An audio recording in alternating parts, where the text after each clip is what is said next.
Soy orgullosamente esmeraldeño, nací aquí en la provincia de Esmeraldas, crecí en el barrio Santas Vainas, me crié con mis abuelos, gracias a Dios muy bien criado con mis abuelos. Eh, ya cuando tuve 17 años me fui a vivir con mi papá, estudié en la escuela Francisco Mejía Villa, de ahí pasé al colegio Luis Tello, me gradué en el colegio 20 de noviembre. Me hice a un compromiso, tengo un hijo mayor de 28 años, el cual todavía pareciera que viviera conmigo, sigue al lado mío. Y he venido trabajando desde los 18 años y creo yo que eso ha permitido formarme y tener principios y también saber de que sobre todas las cosas tener mucha humildad. Hoy terminando y cursando ya carreras de cuarto nivel, ya tengo tercer nivel en estudios, lo he logrado gracias al apoyo de mi esposa, que ha estado siempre al lado mío, siempre empujándome y apoyándome para que siga sacando más títulos que son importantes para mis hijos, para mi familia, y que los estudios no solamente deben de quedar ahí cuando se termina el estudio del colegio, sino que debes de seguir preparándote para las adversidades que se te presentan en el camino. Claro, René, nosotros revisando el trabajo que durante este tiempo has realizado, vemos que ha sido un trabajo dedicado al tema del servicio social. Y eso te ha llevado a muchas facetas, a ser consciente de las realidades que vive Esmeraldas. ¿Qué te motivó a trabajar socialmente en Esmeraldas? Bueno, primero yo creo que mis abuelos, vengo de una familia humilde, por un lado ha tenido sus comodidades, he tenido sus recursos, por otro lado mucha humildad, sencillez, una familia muy reconocida es el cantón Río Verde, apellido Arcos, los Arcos son muy reconocidos en este cantón, y eso permitió que me enseñaran principios y valores. Y yo creo que eso es muy importante dentro de una familia, de un hogar, enseñarle a nuestros hijos los principios y sus valores.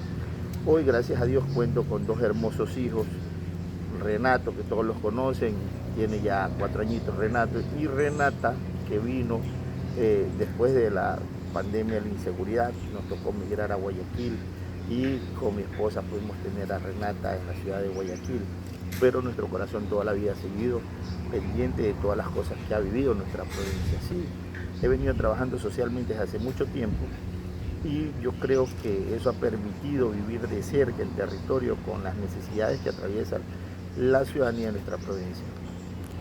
Bueno, cuando nosotros hablamos de trayectoria de René Gómez, vemos a la persona solidaria, vemos a la persona que realmente se preocupa por los demás, pero esto tiene un principio. Yo creo, René, que usted es una persona creyente, ¿eh? Usted cree en Dios por sobre todas las cosas, René. Bueno, por supuesto, yo creo que los que no creen en Dios no existen en la vida. Yo creo mucho en Dios, Dios me da la oportunidad de estar aquí, tuve muchas adversidades, he superado muchos problemas que he tenido en mi vida, que me han enseñado a ser no solamente una persona humilde, sino una persona humanitaria. He venido haciendo ayuda social no con la finalidad de ser retribuido por las personas que he ayudado, sino ser retribuido por Dios. Y yo días atrás tuve la oportunidad de estar con ustedes, los periodistas, y recuerdo tanto que mencioné a uno de los compañeros que está aquí presente, que vi una entrevista de él en un medio de comunicación muy conocido, y hubo una noticia que fue un impacto social que me tocó mi corazón. Se me salieron las lágrimas. Una persona que sufre de cáncer, que tiene 2 niños que también tienen cáncer, y que se dio la oportunidad de ver esta noticia de que llovió fuerte y se le cayó la casa. No dudé en pensar en comprar los materiales para construir esta casa. Le pedí a todas las personas que trabajaban conmigo que fuéramos a pasar un fin de semana y fuimos a trabajar, no a tratar de pagarle a un albañil, a un maestro, constructor, para construir la cimentación de la casa, sino nosotros mismos con barra, todos los implementos, y comenzamos a construir la cimentación de esta casa. Pero eso no solamente quedó ahí. De ahí para acá la vida a esta familia le cambió. Hoy esta familia es muy cercana a nosotros. Con mi esposa logramos poder darle trabajo al esposo de Joana, se llama. Y Joana hoy creo que no solamente goza de la confianza, del aprecio y cariño de nosotros, sino que la padrinamos, se podría decir, a ella y sus hijos. Y desde muy el fondo de mi corazón, toda la vida creo que estas personas son las que me han dado a mí esa fuerza, esa esperanza y seguir adelante, seguir luchando por la gente más pobre, más humilde que necesita nuestra provincia. Porque yo creo mucho en Dios y yo creo que las retribuciones vienen no solamente de las personas a las que tú ayudas, sino de mucho más allá. Dios nos pone a nosotros en el momento preciso y cuando Él quiere, gracias a las acciones que nosotros realizamos en nuestra vida. Claro. René, a mí me llama la atención lo que comentabas hace pocos días acá, una experiencia de vida prácticamente, luego de estar bien económicamente tras ganar un contrato en Portuaria, creo que fue en el año 2018, a finales del 2019, y te permitió estar bien económicamente, pero también eso lo centró o hizo que René atraviese una situación complicada en su vida, que casi pierde la vida, por cierto, ¿no? Esa experiencia, René, a lo mejor te catapultó, no solamente como profesional contratando proyectos importantes como empresario, sino también una forma de experimentar la muerte prácticamente, llegar a la vida y poder decir yo quiero servir porque a mí Dios definitivamente me salvó la vida. Bueno, por supuesto, yo creo que eso fue algo muy importante que vi yo de cerca, ver estado hospitalizado, la vanidad a veces nos pasa factura. Recuerdo que yo quería hacerme una liposucción, hacerme los cuadritos en la barriga y eso me pasó factura. Me hice demasiado, me saqué los cachetes, papada y bueno, claro, antes de eso yo había luchado mucho y aquí está Enrique que fue testigo de eso. Recuerdo un día que habíamos hecho un consorcio de esmeraldeños, los transportistas, un empresario quien quiero mucho, mi compadre Luis Román, que ya no vive aquí en la provincia, también salió por la inseguridad, migró de nuestra provincia. Pero logramos hacer un consorcio y ganamos un contrato de la construcción de los patios de autoridad portuaria. Hoy, gracias a Dios, podría decir yo que los esmeraldeños sí somos responsables, terminamos esa obra, está concluida al 100% y logramos demostrar que los esmeraldeños sí podemos hacer las obras de nuestra provincia y cambiarle ese chique a la gente que viene de afuera y que piensa que los esmeraldeños todos somos corruptos. No es así. Aquí vemos esmeraldeños de gente de bien, personas que queremos el progreso y bienestar de nuestra provincia. Eso permitió que nos ganemos unos recursos. Como me había ganado esos recursos, yo decidí con mi esposa hacerme una operación. Yo adquirí una bacteria en el quirófano. 5 días después en recuperación estaba muy bien y me empezó a dar fiebre. No me bajaba la fiebre, logré hospitalizarme y recuerdo tanto que ese día que intervenido, el médico llegó y fue claro, me dijo, ¿quién es el señor René Gómez? Este señor está casi muerto. Y yo estaba consciente, le dije, doctor, soy yo, ¿qué pasa? Dígame la verdad. Me dijo, la verdad estás mal. Yo para intervenirte necesito 3 médicos más porque yo no voy a intervenir solo. Y a mi esposa ese rato le dijeron que tenía que pasar una tarjeta con cupo abierto. No dudó mi esposa en pasar la tarjeta y cuando ya me iban a ingresar al quirófano, recuerdo yo que ya me despedí de mi esposa y pensé que nunca más iba a volver. De hecho, cuando regresé de la anestesia, yo dije, chuta, Dios mío, ¿qué pasó?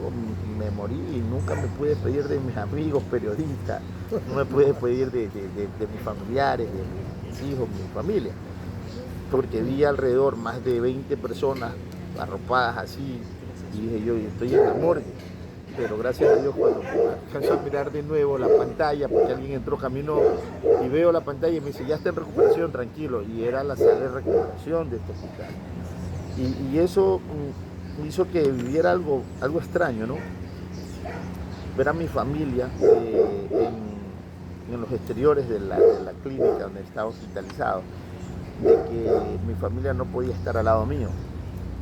Y eso me sirvió de mucho para cuando se vino la pandemia, saber de que los familiares de las personas que estaban atravesando esta crisis no querían ir a casa, no querían saber nada ni irse ni siquiera a bañar, querían saber cómo estaban sus familiares, si le iban a dar una mala noticia o no. Y eso yo lo viví de cerca, cuando mi familia, mi esposa, mi suegra no querían ir a la casa, sino quedarse esperando noticias de lo que a mí me pasaba. Yo viví de cerca eso y eso me sirvió para servirle a muchas personas. Yo me levantaba a las 5 de la mañana todos los días, hacía 500 sándwiches, hacía chocolate, hacía café y iba a regalarle a las personas que pasaban fuera de los exteriores del Hospital Delfina Torres de Concha. Yo recuerdo, habrá muchas personas que hoy se han de acordar los que recibieron esa ayuda, porque yo nunca lo he hecho público. Primera vez lo hago público porque creo que es necesario. Creo que es necesario darle a conocer a la gente que a veces un granito de arena que tú aportas con la sociedad o la comunidad le sirve de mucho a muchas personas. Yo creo que todo eso que yo he venido viviendo y apoyando, gestionando, no hubiese sido posible si no hubiera tenido el apoyo de mi esposa y de mi familia, porque realmente son las personas que me han motivado y han permitido de que yo avance con los ojos cerrados hacia donde he avanzado. A ver, vamos a continuar en este conversatorio con René Gómez Arcos. Estamos hablando sobre su vida, sobre su faceta a través de esta plataforma digitales. Más adelante vamos a dar lectura a los comentarios de quienes están activándose en esta transmisión. René, usted ha tocado varios temas muy importantes. Yo no quisiera dejar de mencionar y que nos hable un poco más para conocer cuando usted fue parte de la creación de un grupo llamado Frente para el Futuro. Recuerdo claramente que como Frente para el Futuro realizó algunas actividades netamente sociales más que políticas. En esa época era lo social.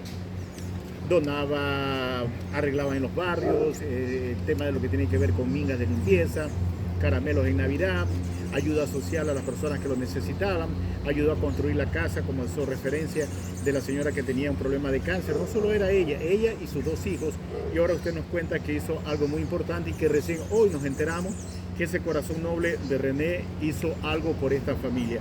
Háblenos sobre la faceta de Frente para el Futuro, para no dejar de lado qué fue lo que hizo en ese momento René para el servicio. Ya nos indicó que pasó por una etapa, pero más allá del empresario, más allá del político, más allá del dirigente provincial en primera instancia y ahora nacional, había un hombre que tenía un corazón noble y en Frente para el Futuro se catapultó en eso. Fueron muchos años que se activó como eso. Háblenos sobre esa faceta, René, de Frente para el Futuro. Bueno, sí, Frente para el Futuro fue un movimiento que organizamos aquí en nuestra provincia. Este movimiento fue emocionado por un ex secretario de Juventudes, alguien a quien quiero mucho, soy padrino de matrimonio, de hecho, de Elías Tenorio.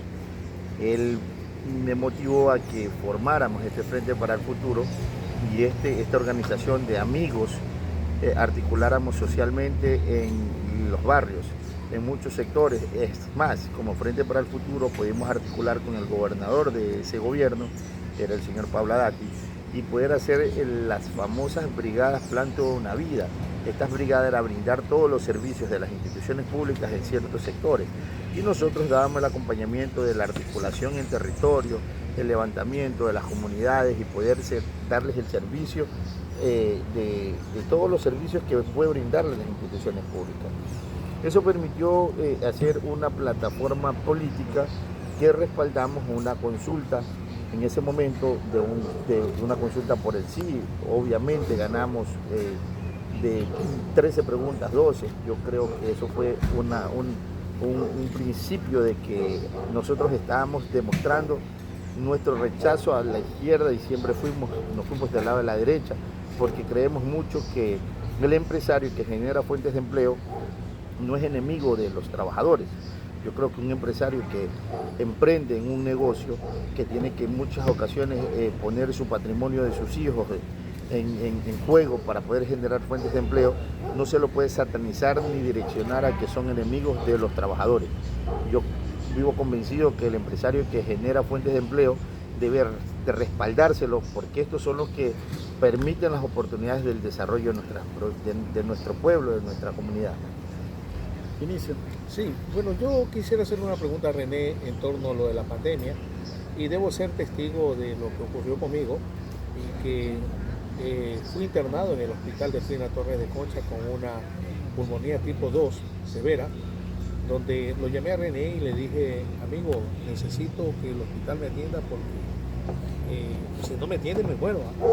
Incluso cuando iba en el taxi conversando con él, a mi esposa le decía que yo no iba a salir del hospital, porque en esa época por todos lados se hablaba de personas fallecidas por la pandemia, ¿no? Por el COVID. Yo quiero preguntarle a René, ¿de dónde le nace tanto ese espíritu de solidaridad, René. ¿Qué es lo que realmente te motiva, René, a ayudar a tanta gente? Y estoy seguro que lo haces a nada a cambio, lo haces porque te nace, lo haces porque realmente tienes ese don de solidaridad. Bueno, mira, yo creo mucho en Dios, ¿no?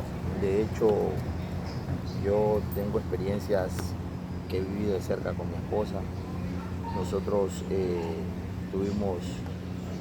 anhelábamos un hijo. Mi esposa salió embarazada. Recuerdo tanto que fuimos a Río Verde un 2 de noviembre. Ese día mi esposa perdió el agua fuente en Río Verde.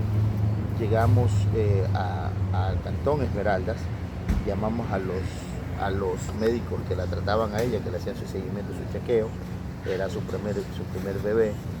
Y nuestra niña nació en el Hospital Delfina Torres de Concha porque la clínica con la que habíamos venido haciendo el seguimiento, el tratamiento, no contestaban la ginecóloga ni el médico que le seguía el tratamiento. Eso marcó para mí mi vida porque me di cuenta que a veces el dinero no es todo en la vida y que en muchas ocasiones Dios nos pone en el momento preciso y nos da a nosotros motivos para hacer testimonios de vida. Eso permitió que la niña nació con problemas respiratorios. Nuestra hija falleció a los 2 días. Yo me pegué mucho más a la iglesia, empecé a conocer mucho más de la iglesia. Apoyaba a un movimiento de Juan 23, me metí de lleno.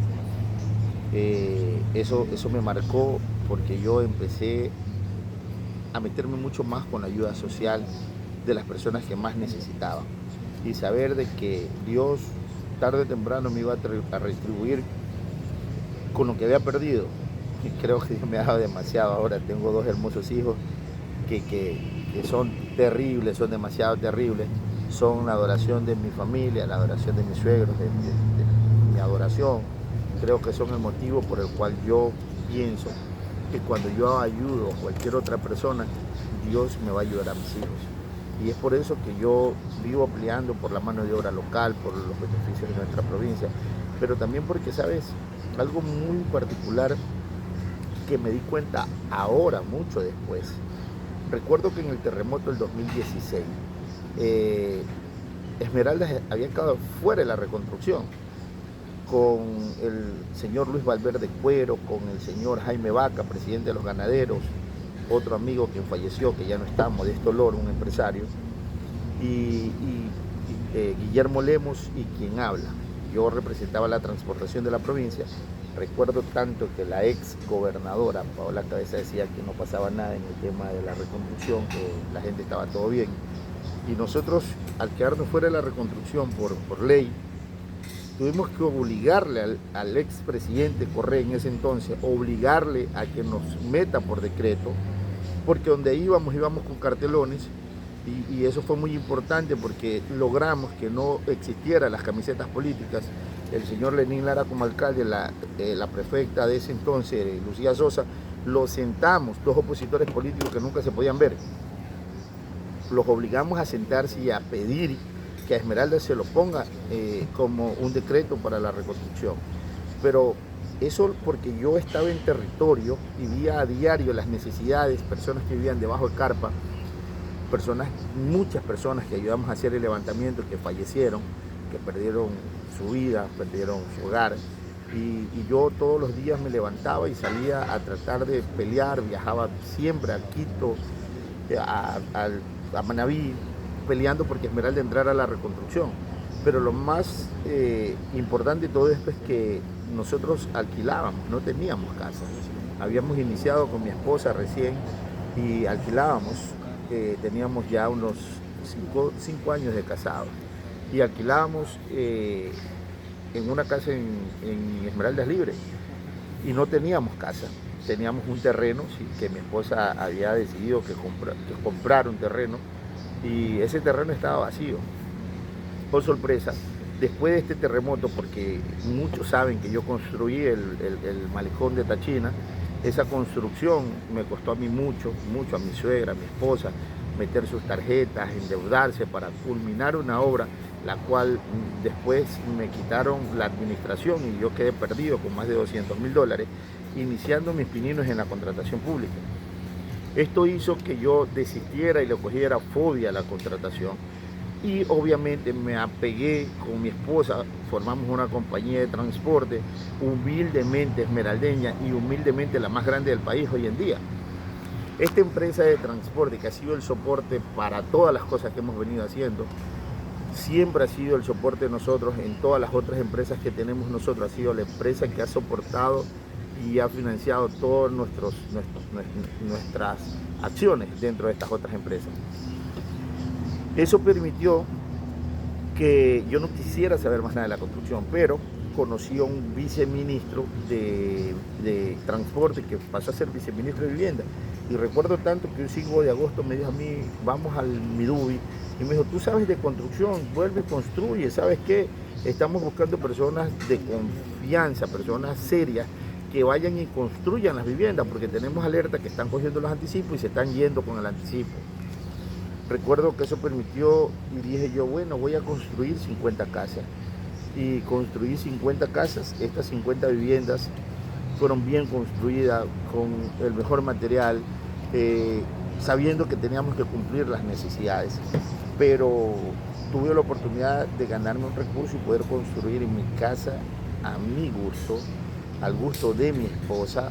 Y pasó después de esto la construcción del puerto portuaria, con los patios de portuaria, que también logré adquirir otro recurso importante. Pero esto me marcó la vida porque entendí que no fueron mis acciones. Fue Dios que por mis acciones permitieron que yo tenga una casa, porque peleé por muchas personas que no tenían una casa. Y Dios me retribuyó a mí dándome oportunidades de trabajar para poder obtener una casa propia. Y eso me ha venido pasando. Siempre que yo he peleado sin intención, sin interés personal, sino por el interés común de la ciudadanía, Dios me ha retribuido con muchas acciones que hoy en día son las que me han beneficiado. Es decir, yo creo mucho en Dios. Yo creo que esto no es coincidencia. Yo creo que esto de aquí, Dios quiso que yo venga como director provincial del partido ADN Esmeraldas. No ha sido fácil. Esto es una designación del presidente de la República. Yo sigo siendo el coordinador nacional de la Confederación Nacional de Transporte Pesado del Ecuador, pero sigo siendo esa persona humilde, sencilla, que trata a diario de llevar mi vida como Dios me ha mandado al mundo. Por supuesto, como todos, he tenido problemas en mi hogar, en mi casa, porque he sido muy desprendido, porque siempre he pensado en los demás y no mucho en la familia. Y yo ahí sí quiero decirles y retribuirle mucho a mi esposa, que yo creo que mis hijos y mi esposa son los que más han sufrido de todas mis acciones, porque en muchas ocasiones no he mirado el riesgo que he corrido por beneficiar o por ayudar o por proteger a otras personas, sin saber el riesgo que corre mi familia al yo arriesgar mi vida, por ejemplo, como regresar a Esmeraldas. Yo salí de Esmeraldas por extorsión y ahora regresar a Esmeraldas por cumplir con ese objetivo del presidente, venir como director provincial, también permitió de que mi esposa sufriera cambios emocionales y dijera, no, ¿por qué regresar si estamos tranquilos acá? ¿No? Y yo creo que Dios ha querido que esté aquí y es por eso que seguimos luchando y trabajando para que esto salga adelante. Claro, yo quiero preguntarle algo a Desiree, porque no es sencillo estar con un esposo que está viajando a cada rato, que está haciendo cosas sociales, que ha tocado migrar de su ciudad por temas de seguridad, pero que hoy ha vuelto para retomar el tema social, incluso político. ¿Cómo ha sido Desiree estos años junto a René? Porque las esposas solo están de cerca, las que conocen los altos y bajos, pero siempre está para respaldar. Muy buenas noches con todas las ciudadanías esmeraldeñas. Un gusto estar compartiendo la vida de René con ustedes. Al hablar de René siempre me lleno un poco de sentimiento, porque conozco yo, más que nadie, cómo es él como persona, como ser humano. Conozco desde hace muchísimos años, ya tenemos, vamos a cumplir 16 años juntos, Nos casamos por eclesiástico también, ante Dios, y por la vida soñada, ¿no? De tener una familia bonita y construirla a base del amor y de Dios, ¿no? Entonces, ¿quién más que yo para conocer plenamente cómo es René? 16 años juntos. Y eso fue lo que más me impactó de él, lo que me atrajo de él cuando lo conocí. Siempre tuvo su corazón inmenso y humanitario con las personas. Así sea que él no tuviera lo suficiente, alguien iba a tocar su puerta y él estaba ahí presto para colaborar y ayudar. Y eso fue lo que me hizo compenetrarme con él muy bien. Entonces yo a veces creo que tiene que ir de la mano la esposa por la misma secuencia. Porque si van dos distintos, que el uno piensa una cosa y el otro otra, no funciona, ¿no? Y yo comparto mucho con las acciones de René, el apoyo, porque a él le encanta servir. Eso es innato de él, a él le encanta servir, no escatima cuando se trata de ayudar a los demás. Y creo que eso tiene que ir siempre de la mano con las esposas.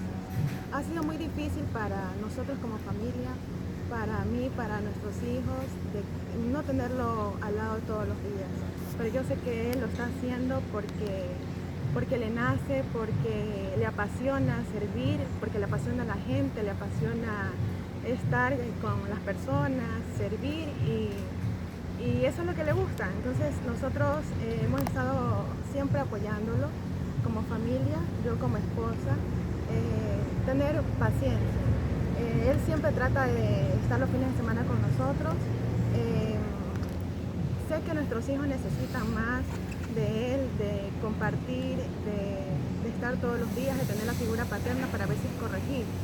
Porque creo que la figura paterna es un poco, a veces más fuerte para corregir a los niños. Y a veces sí me da un poco de nostalgia ver cómo están los padres con sus hijos en el parque y nosotros no tenemos eso. Pero sé que él lo hace de corazón y lo admiro mucho y siempre lo voy a apoyar.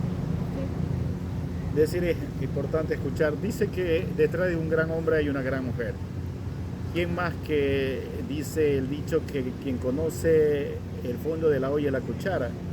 Y usted ha podido descifrar la vida íntima de René, los sacrificios, los compromisos que muchas veces sacrifica al tema de la familia.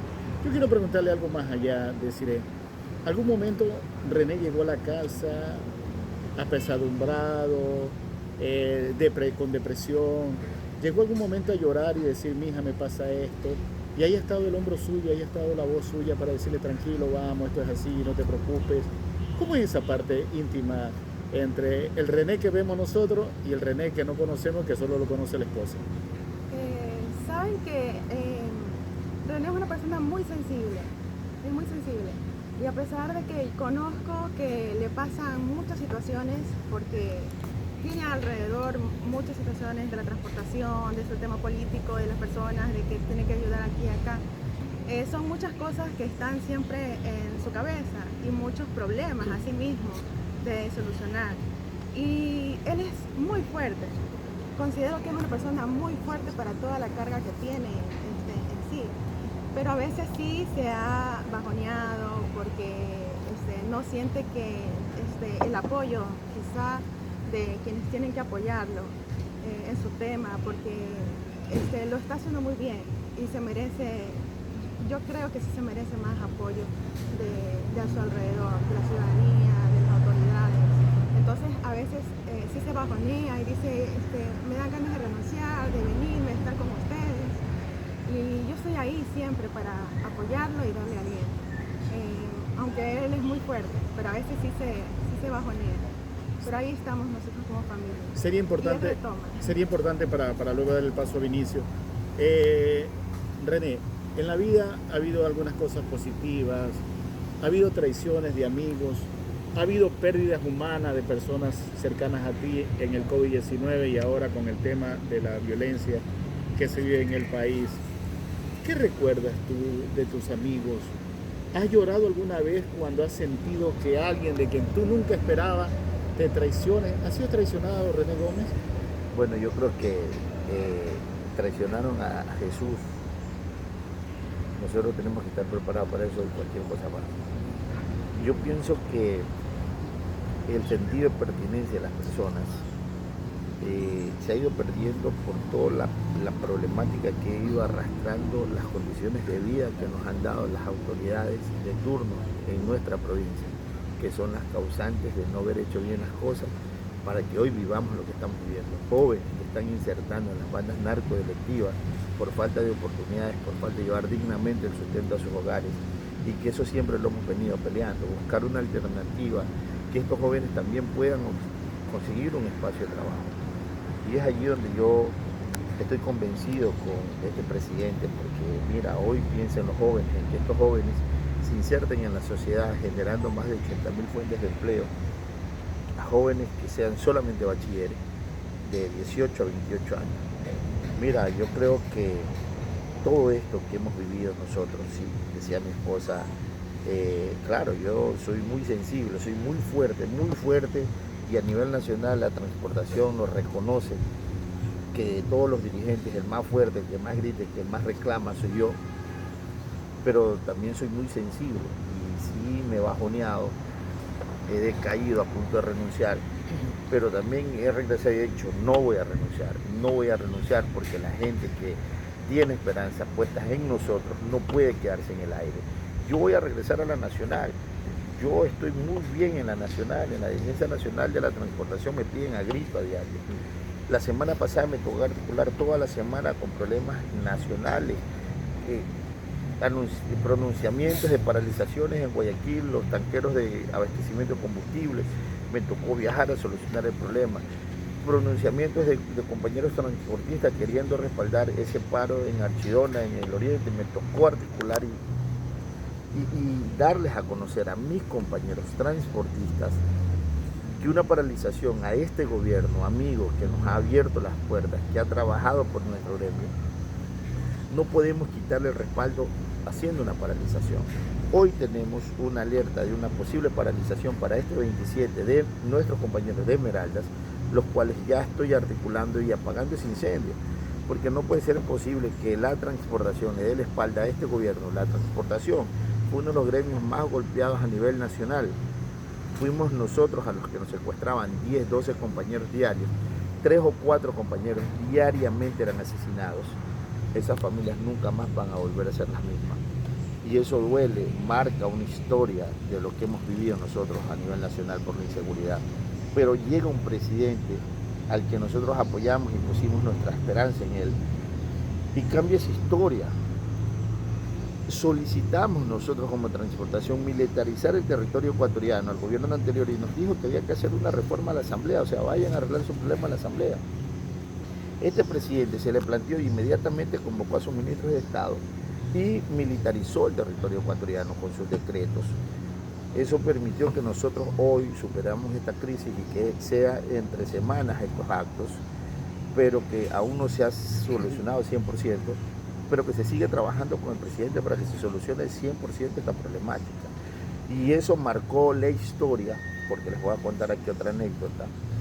Mi suegro me visitaba en Guayaquil y yo esa semana había hecho medios nacionales, Ecuavisa, Teleamazona, todos los medios nacionales, porque hay que reconocerlo que fue el único dirigente nacional que salía a dar declaraciones en contra de las bandas narcodelictivas que azotaban a la transportación. Yo recibía amenazas a diarias, 5 o 6 amenazas diarias, y yo solamente les decía, por favor, no los maten, róbenle, pero no les quiten la vida, que es un ser humano, una gente pobre, humilde, que sale a ganarse la vida, y cuando regresan a casa, sus hijos los esperan, no los asesinen. Eso no llenaba, eso no cumplía las expectativas, sino que lo que cumplió las expectativas, y es por eso un compromiso más allá de un compromiso con el presidente de la República, es un compromiso moral de nosotros como dirigentes de la transportación. Mi presencia en la Dirección Provincial de Esmeralda, aquí arriesgando mi vida, y ahora mi familia, me decía ese día mi suegro, pare, basta, ya no salga en medios nacionales, deje que cada quien arregle su vida como puede. y se acercaba a Renatito y le digo, mire, sí lo ve a Renato. Renato tiene 2 añitos. Usted se imagina Renato sin su padre. Eso está pasando con mis compañeros transportistas. Alguien tiene que alzar la voz, alguien tiene que reclamar y defender que no se sigan perdiendo más la vida de nuestros compañeros de la carretera. Y yo lo voy a hacer. No me importa, yo sé que Dios me va a proteger, me va a bendecir y voy a salir adelante y algún rato va a entender un presidente que esto tiene que cambiar. Y eso lo hizo este presidente, es por eso que nosotros creemos mucho en este presidente. No por lo que nos dicen, sino por lo que hemos vivido nosotros.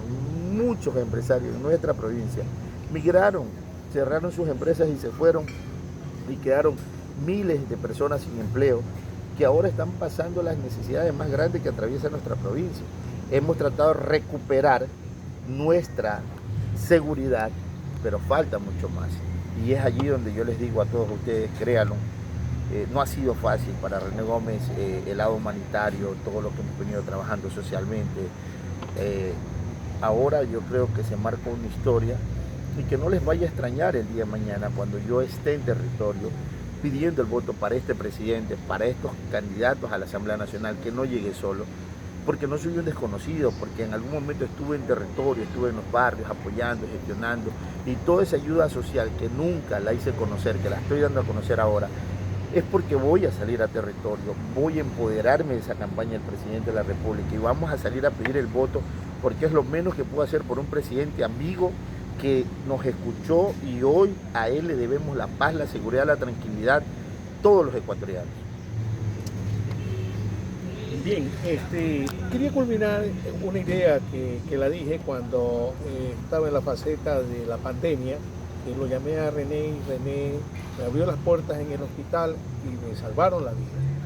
Eso es lo que tenía pendiente. Pero bueno, yo quiero preguntarle a la esposa, Paola, en esta faceta de la vida de René, enfrentando a estos grupos de delincuencia organizada, ¿cuándo o en qué tiempo llegó un momento en que, Paola, usted se preocupó mucho y que tal vez hizo una llamada y le aconsejó algo a René? ¿Hubo algún momento en que lo hizo, Paola? Por supuesto que siempre he estado preocupada con los temas que a veces no digo que no me escuchan. Por ejemplo, no solamente en esta época de la delincuencia, sino cuando tuvimos un embarazo. Primero, como ya lo comentó René, tuvimos una pérdida de una bebé que fue tan anhelada y fue planificada. Luego de esto pasaron algunos años y programamos otro embarazo y nació Renatito. En medio del embarazo, que fue planificado, ¿no?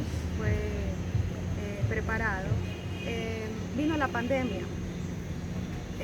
Ese fue el primer caso, ¿no? Vino la pandemia y yo estaba embarazada. Salían las noticias de que las mujeres embarazadas no se podían medicar. Entonces yo estaba embarazada y yo dije, si me da COVID, yo voy a morir con mi bebé.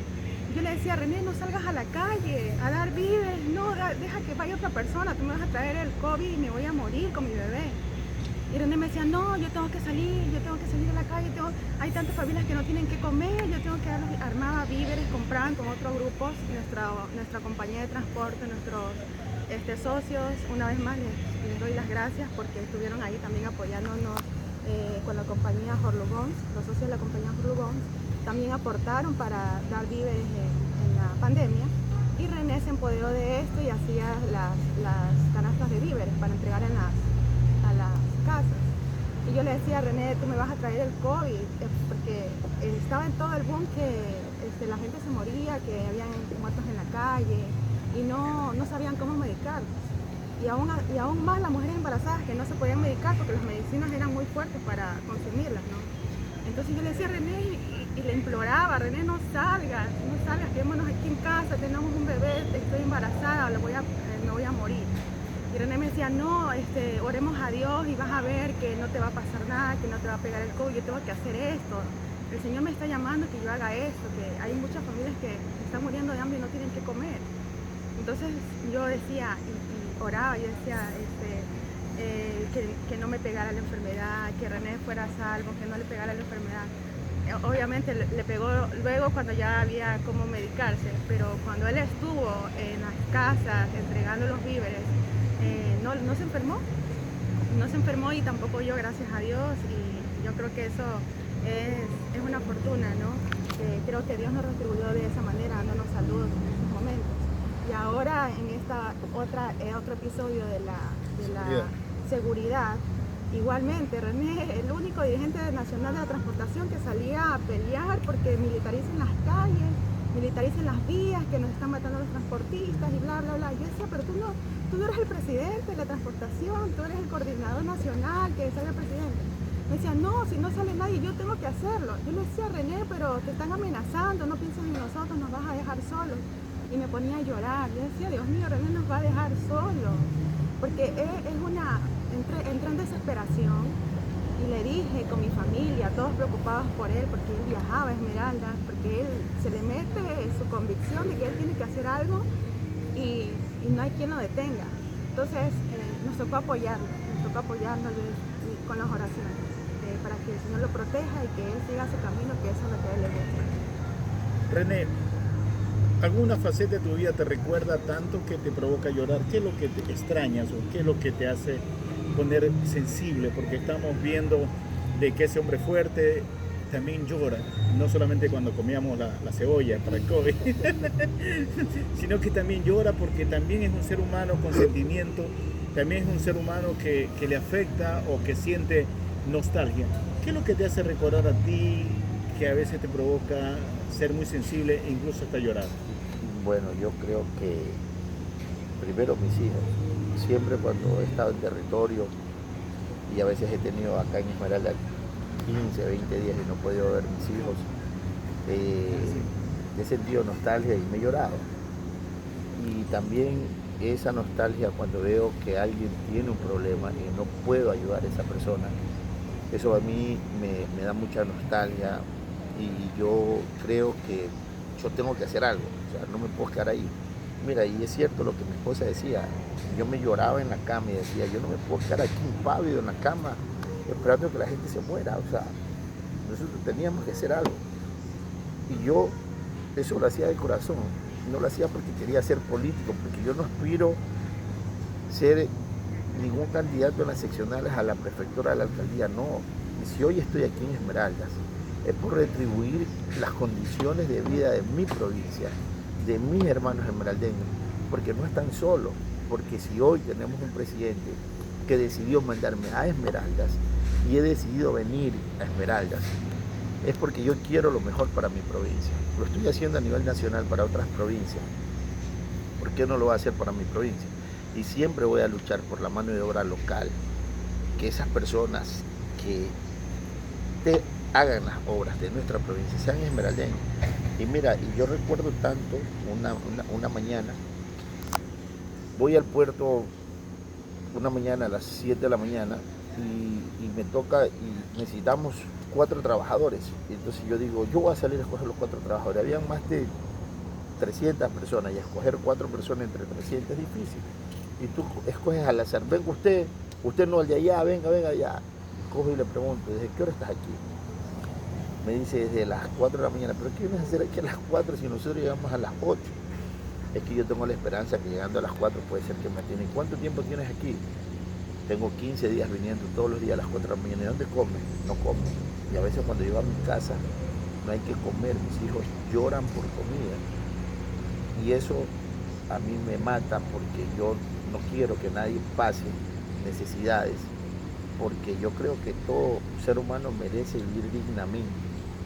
Y yo creo que eso hizo que marque mi vida y que yo quiera siempre ayudar a las personas. Y lo hago de corazón. Cuando yo ayudo a una persona, nunca miro que esa persona vaya a retribuir lo que yo voy a hacer por esa persona. Siempre espero que Dios me retribuya y yo vivo muy agradecido con Dios. Hoy tengo una hermosa familia, tengo unos hijos terribles pero hermosos, tengo mis condiciones de vida y vuelvo y repito, yo creo que lo más bonito de todo esto es poder pasar estas 2 pandemias, la pandemia del COVID y la pandemia de la inseguridad, y estamos aquí juntos, luchando y tratando de salir adelante, porque realmente Esmeralda nos necesita. Y yo siempre he marcado una diferencia y lo he dicho. Ustedes, los periodistas, son un pilar fundamental para cambiar la historia de nuestra provincia, porque son ustedes las personas que pueden llevar el mensaje bueno o el mensaje malo a toda la ciudadanía. Yo decía, recuerdo tanto cuando ganamos ese contrato en el puerto de Esmeraldas, que se iba a cerrar el noticiero de Telemar, y yo llamo a Enrique Lascano y le digo, mira, necesito dar una noticia, me voy a Quito porque llamó el ministro de Transporte, parece que nos va a firmar, y si no nos firma le vamos a paralizar la provincia, no le vamos a levantar el paro hasta que no nos firme, y que se entere que no nos quieren firmar, porque esto es un acto de corrupción lo que le quieren hacer ahora. Y recuerdo que Enrique me esperó con las cámaras, ya estaba anocheciendo, era el cierre de Telemar, y como ya cerraban, me esperó con las cámaras afuera, y yo llegué a toda carrera y les dije, voy a Quito y espero que el señor ministro nos firme el contrato. Ese día se firmó el contrato, al siguiente día, y logramos hoy decirle a los esmeraldeños que hemos cumplido. Decirles que la carretera Esmeraldas-Quimindé, que fue intervenida, los puntos críticos para la Universidad Luis Vargas Torres, la universidad tiene una empresa pública, también cumplió. No se dejen engañar ni ese mito que la empresa pública de la universidad, no, aquí el quien incumplió es el Ministerio de Transporte, que no certificó los recursos y hoy pretende satanizarse una empresa pública que sí cumplió. Eso hay que dejarlo claro, porque las autoridades en el Ministerio de Transporte saben que lo que estoy diciendo es la realidad. Hoy, de una u otra manera, debemos de pelear juntos el desarrollo de nuestra provincia y que las empresas que trabajen en nuestra provincia sean de Esmeralda. Mira, ahí está una prueba más. El puerto Esmeralda sacó dos obras muy importantes en esa fecha. La construcción de los patios de autoridad portuaria, que hoy está terminada al 100%, entregada la obra, y la construcción de un muelle que la cogió un consorcio de una empresa de Quito con una empresa mexicana. Hasta la fecha se construyó este muelle, pero si hubiésemos sido una empresa esmeraldeña, yo les aseguro que hubiésemos construido ese muelle y hoy ese puerto no estuviera en las condiciones que se encuentran. Es por eso que yo hoy creo muy convencidamente que los esmeraldeños sí tenemos la capacidad, la fortaleza para poder hacer nuestras obras y no traer gente de afuera que vengan a hacer nuestras obras a nosotros los esmeraldeños. Importante eso, René. Hay un tema que a mí me llama mucho la atención y es el tema político, a propósito de lo que estamos ya a vísperas del arranque de la campaña electoral. René, siendo empresario, ¿por qué incursión en política? Claro, lo ha hecho ya algunos años, pero ¿cuál es una experiencia, René, que te permita continuar en este bregaje de llevar una respuesta desde el ámbito político a las personas? Bueno, yo creo que la política es un mecanismo poder servirle a la ciudadanía. Y ese servicio que va de la mano con lo que yo he venido haciendo, la ayuda social, creo que es muy importante. Mira, yo me alejé un tiempo de la política, me dije no, me voy a dedicar a la empresa. De hecho, gracias a eso logramos tener nuestra empresa de transporte, fuimos creciendo, fuimos 20, 30, 40, 100, hasta que un día llegamos a 580 y fuimos una de las empresas más grandes del país. Pero también eso no lo hubiera logrado solo. Eso sí, se lo debo a mi esposa, que fue la que me organizó y me dijo, no, ¿sabes qué? Esta empresa ya no es una empresa pequeña, es una empresa grande y necesitamos tener una oficina con todo lo que necesita una empresa. Hoy en día tenemos un sistema que ni la ANT lo tiene, lo tenemos nosotros como empresa, invertimos mucho dinero en ese sistema para poder llevar el control de todas nuestras unidades, revisiones o permisos de operaciones. Y todo eso se lo debemos gracias a mi esposa, que fue la que se puso al frente de la empresa en ese momento. Yo me metí al tema político porque es un mecanismo, es un vehículo de poder servirle a la ciudadanía estando dentro del Estado. Claro, a veces este mecanismo también te pasa factura y no eres bien retribuido, al contrario. Te golpean, dice mi esposa, pero ¿por qué gastas más dinero? ¿Por qué te endeudas por algo que tú no sabes si el día de mañana te van a pagar mal? Vuelvo y repito, todo lo que estoy haciendo lo estoy haciendo por los esmeraldeños, por nuestra provincia, y a mí que me tiene que pagar es Dios, y es más que suficiente con darme salud, vida y poder salir adelante para nosotros poder decirle a nuestros hijos el día de mañana, ¿saben qué? Esto logramos hacer nosotros y por esto tenemos esto. Mira, algo que marca la historia de mi vida, mi padre fue un militar retirado. Mi padre fue quien gestionó y construyó la cárcel grande de varones. Él fue director, en ese entonces a los presos le pagaban un sueldo. Él fue el autor quien gestionó de que no cogieran sueldo, sino que se les diera la alimentación. Hizo ahí un libro que le hizo mi padre. Y eso marcó la historia porque yo dije, yo tengo que ser como mi padre, hacer cosas buenas que el día de mañana recuerden mis hijos las buenas acciones que ha realizado mi padre.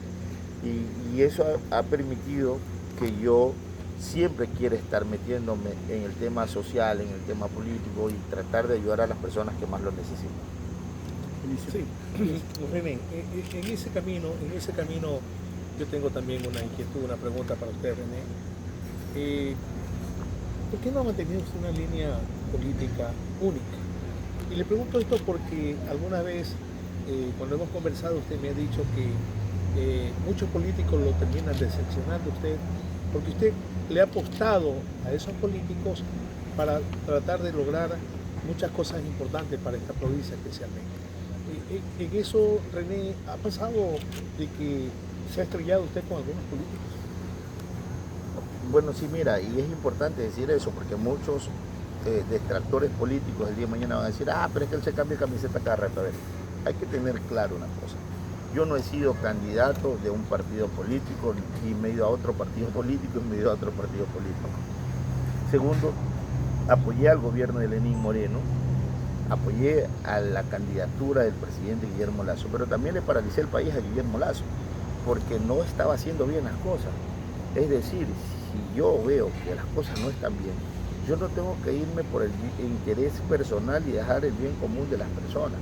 No, yo decidí y no me enorgullece, ojo con lo que les digo, no me enorgullece a mí tener que decirlo, y esto lo tuve que decir la semana pasada en una reunión con todos los ministros en Quito, no me enorgullece decir quien paralizó el Ecuador la última vez fue quien habla, porque miles de familias se quedaron sin poder llevar el sustento a sus hogares porque ganan de un día a día, y eso permitió que no ganen ese día, que no trabajen estas personas, y eso lleva marcado mi corazón, pero también no había más opción porque los que estábamos perdiendo eran vidas de compañeros transportistas que salían a ganarse la vida en la madrugada para llevarle el sustento a sus hogares, a sus hijos. Muchos niños quedaron huérfanos y hoy estoy trabajando de la mano con el ministro de Salud para que estos compañeros transportistas que han sido secuestrados, que han sido asaltados, que han sido extorsionados y que no han vuelto a ser los mismos en sus hogares,